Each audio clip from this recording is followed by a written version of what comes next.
Tiểu thuyết The Overlord, tập 1. The Underskin, mở đầu. Đối mặt với cô gái trẻ và em gái của cô, tên kỵ sĩ lạnh lùng nâng kiếm. Có lẽ vì lòng thương hại, hắn quyết định chỉ một nhát chém duy nhất để kết liễu hai đứa trẻ, để chúng không phải cảm nhận thêm bất kỳ sự đớn đau nào. Thanh kiếm dương quá cao tạo thành một đường cung lớn, tỏa sáng với ánh nắng rực rỡ. Cô gái nhắm mắt lại, cắn chặt môi, phó mặc cho số mệnh, vì cô không thể làm gì được hơn nữa. Cô ước rằng chuyện này chưa bao giờ xảy ra. Nếu trong tay có sức mạnh, cô sẽ đánh gục gã đàn ông trước mắt này rồi bỏ chạy. Nhưng cô không có thứ sức mạnh như vậy. Bởi vậy, kết cục cho cô chỉ có một cái chết. Thanh kiếm chém xuống, cô không cảm thấy bất kỳ sự đau đớn nào cả. Hai mắt nhắm chặt từ từ mở ra. Cái đầu tiên đập vào mắt cô là thanh kiếm ở lưng chừng trời. Theo sau đó là tên kỵ sĩ. Người gã cứng lại như thể bị đóng chặt trong đá. Ánh mắt không còn tập trung vào cô nữa. Tư thế đầy xấu hổ đó cho thấy nỗi sợ hãi đang ngập tràn trong hắn. Theo ánh mắt của tên kỵ sĩ, cô chỉ mắt về phía sau, và cô nhìn thấy tuyệt vọng. Bóng tối đen kịt, mỏng manh như một tờ giấy, nhưng lại sâu thẳm như một cái vực không đáy. Nó trồi lên khỏi mặt đất, trông như một lát trứng mỏng bị cắt mất phần đáy. Một khung cảnh tràn ngập sắc thái thần bí, đồng thời cũng làm cho người ta cảm thấy bất an một cách mãnh liệt. Một cánh cửa. Đó là thứ đầu tiên cô có thể nghĩ đến sau khi nhìn thấy nó. Rồi ngay sau đó, suy nghĩ của cô được xác nhận. Kiss! Có thứ gì đó bước ra từ trong bóng tối. Trong cái khoảnh khắc đó, cô nhìn thấy nó. Hi hi. Cô phát ra một tiếng thét chói tai. Đó là một thứ không có người nào có thể chiến thắng. Ánh đỏ lập lè như hai đốm lửa đột ngột bập bùng trong hốc mắt của một cái đầu lâu trắng héo. Nó nhìn về phía hai cô gái, ánh mắt lạnh lùng như đang quan sát con mồi.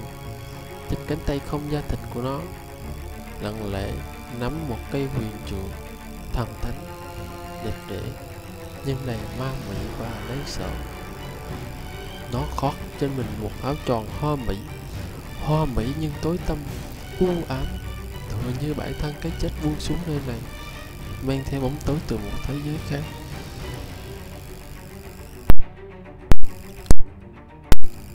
Không khí bị đâm chặt lại trong nháy mắt, như thể thời gian đang cúi mình trước sự giáng sinh của một tồn tại vĩ đại. Cô ngừng thở, như thể linh hồn cô đã bị tách rời khỏi thể xác của mình. Khi mà thời gian dường như đã tan biến vào hư vô, cô dần dần cảm thấy khó thở, bắt đầu dùng sức hít vào. Thần chết từ thế giới bên kia tới đón mình. Cô đã nghĩ như vậy, nhưng cô lại cảm thấy có gì đó không đúng. Tên kỵ sĩ đuổi theo hai chị em cô cũng đang bất động. Một tiếng rên rỉ vang lên. Tiếng rên rỉ phát ra từ đâu vậy?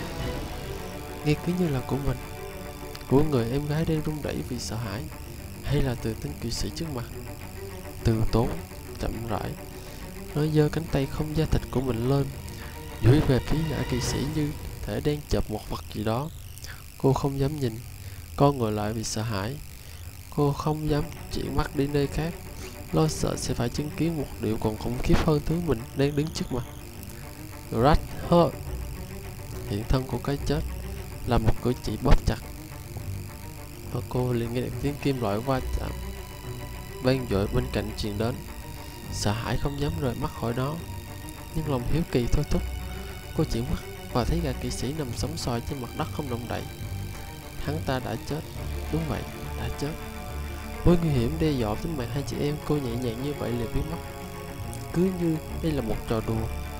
Nhưng lạ thay, cô chẳng thấy vui vẻ gì cả, bởi nó chỉ chuyển sang một hình thức khác nguy hiểm hơn xuất hiện trước mắt cô. Nhận thấy cái nhìn sợ hãi của cô, nó bước về phía cô. Bóng tối phủ kín tầm mắt, bóng tối sẽ nuốt chửng mình mất thôi. Vì vậy, cô gắt gao ôm chặt em gái của mình. Trong đầu sớm đã không xuất hiện ý tưởng chạy trốn. Nếu trước mặt là con người, cô còn có thể làm gì đó với chút hy vọng nhỏ nhoi. Nhưng với thứ trước mặt, hy vọng là cái không bao giờ tồn tại. Ít nhất, xin hãy cho tôi một cái chết không đau đớn. Lúc này, cô chỉ có thể cầu nguyện. Em gái cô ôm chặt lấy cô, run rẩy trong sợ hãi tột cùng. Cô muốn cứu nó nhưng không thể. Cô chỉ có thể xin lỗi vì sự bất lực của mình. Chỉ có thể cầu nguyện rằng mình cùng đi trên đường xuống địa ngục, nó sẽ không cảm thấy cô đơn.